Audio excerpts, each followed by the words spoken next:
Growing up, life at home wasn't well put together as I had hoped, or needed for that matter. My mom was nowhere around for the most part. She must have forgot she had 3 kids, myself included, at home. But instead, crack addiction was her first priority. When she got paid, she was gone for days, but when she returned, it was endless days of hell. The beatings was consistent. Anything in that reach, it was fair game, man. That's just how it was. When the money was gone and she couldn't get out.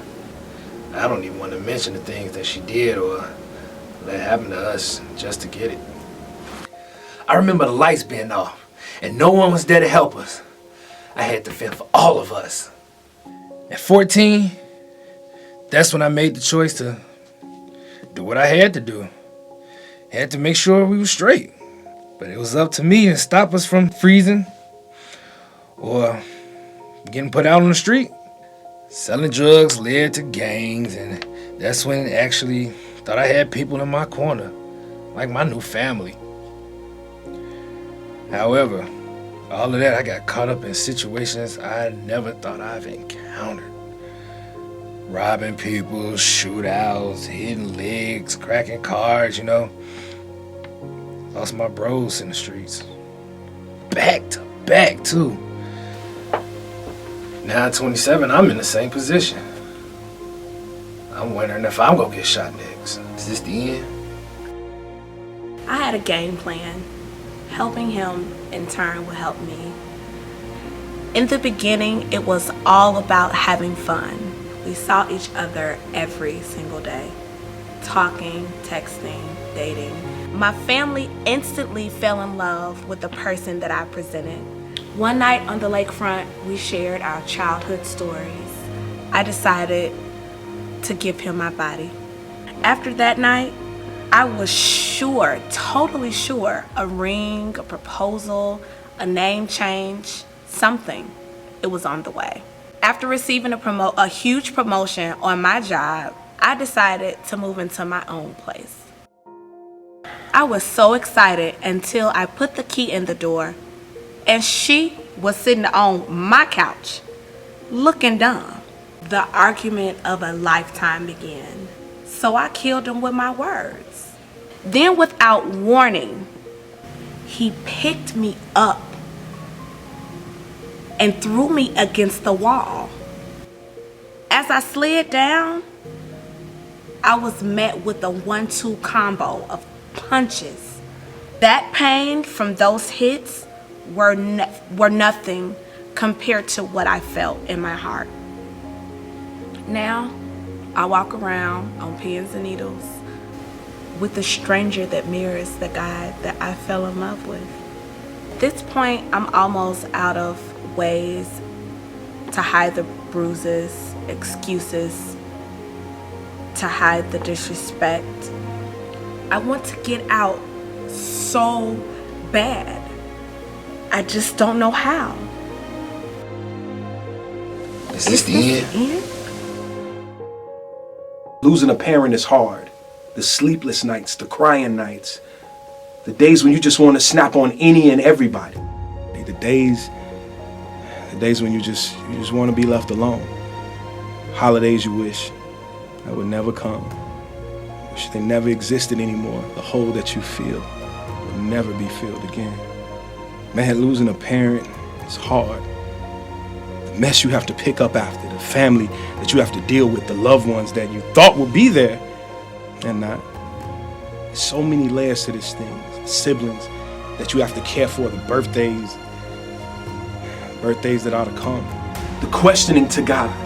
The questioning of God, the hurt, the pain, the anger, the emptiness, and the sadness.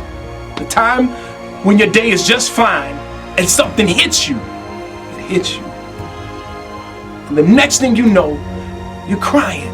So you fight it and you hold it in. Those days when you just want to knock everything around you down.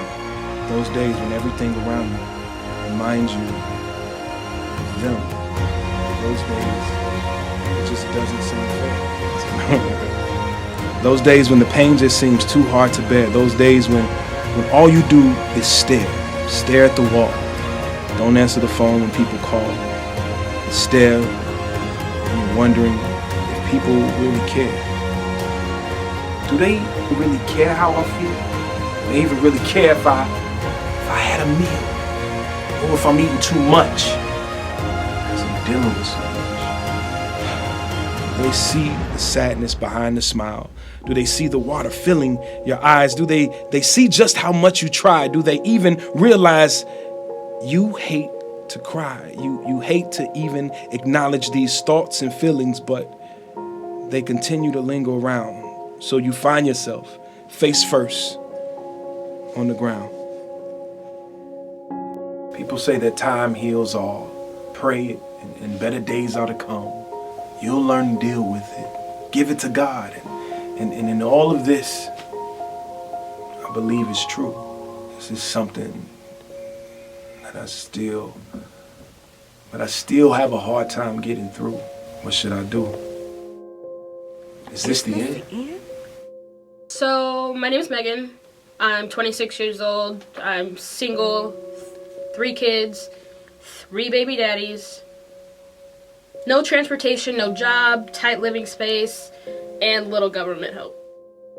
Growing up in an environment that didn't provide any hope, didn't release love, didn't teach life lessons, and didn't provide me any sense of security was hard. All I know is do what you need to do to get whatever you need.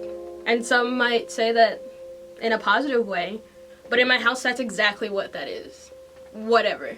I'm the oldest of my siblings. We all have different fathers, just like my kids. And men came in and out of the house, and all my mom would say is, this is what I have to do. That's because her mother was the same. Don't you see? The cycle continues. Yeah, I prayed, and yeah, I come to church when I could, but what do you do when it's not your past?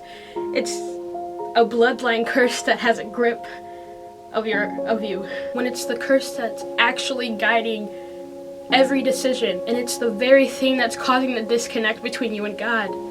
What do you do? See, the curse goes beyond your past. It goes into your ancestry. How do you break a tie in a cycle that doesn't start with you? Is this the end?